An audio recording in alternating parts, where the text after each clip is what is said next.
नमस्कार, मी संजीवनी आणि आम्ही गेलेलो होतो गावाकडं. तर गावाकडून येताना मी काय काय आणलं ते तुम्हाला दाखवते. तर गावाकडून पण आणलं आणि माझ्या ननंदबाईंनी काय काय दिलं ते पण दाखवते. तर गावाकडून काय दिलं ते दाखवते.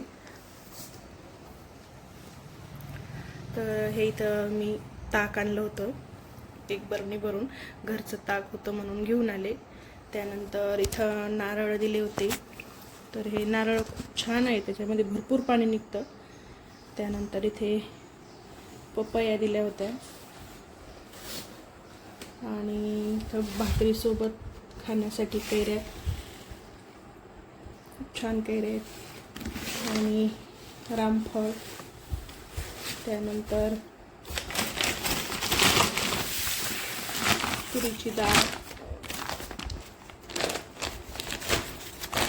तुरीची डाळ आणली होती. आणि त्यासोबत हरभरे पण आणले होते, म्हणजे हरभऱ्याची भाजी.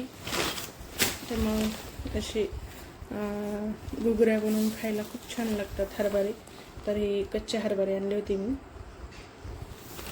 आणि त्यानंतर कांद्याची पात पण आणली, इकडे ठेवली कांद्याची पात. तर हे एवढं गावाकडून आणलेलं. आणि ननंदबाईंनी काय काय दिलं ते दाखवते तुम्हाला. ननंदबाईंनी दिली होती ही जवसाची चटणी बनवून, आमच्या घरी खूप आवडते सगळ्यांना. त्यानंतर ह्या बॉबिन दिल्या होत्या बनवून, म्हणजे तांदळाच्या. आणि त्यानंतर हा लसूण दिलेला, लसूण दिला होता त्यांनी त्यांच्या घरचा.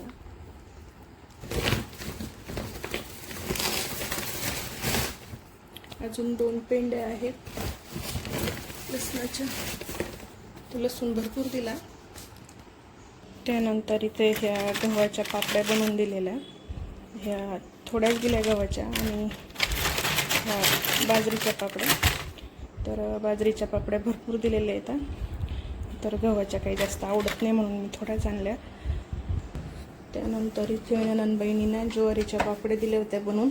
तर ज्वारीच्या पापड्या ह्या भरपूर बनवून दिलेल्या. गेल्या वर्षी पण त्यांनी मला दिलं होतं, कारण मी आजारी असल्यामुळे गेल्या वर्षी भरपूर तीळ टाकून केलेल्या बाजरीच्या पापड्या. तर हे ननंदबाईंनी दिलं मला. आता बाकीचं मी घरी बनवणार आहे दुसरं. तर कसा वाटला आजचा व्हिडिओ, नक्की चॅनलला सबस्क्राईब करा आणि लाईक करा. थँक्यू.